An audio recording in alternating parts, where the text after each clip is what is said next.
வாடா செல்லம் கிளம்பலாம், ஏற்கனவே லேட் ஆயிடுச்சு. போலாம். சரி என்ன சொல்ற, ஸ்கூல் வரைக்கும் பார்க்கிங் லைட்டை போட்டுட்டே போலாமா? அம்மா எங்க? வருவாங்க, வீட்டுக்குள்ளதான் இருப்பாங்க, வந்துட்டு இருப்பாங்க. மம்மி உள்ள போ. என்னோட பொம்மை.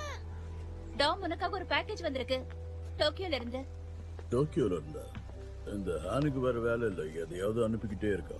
நீ ரெடியா? மாட்டியாச்சு. ஏய் செல்லம், கார்லாம் பறக்காது.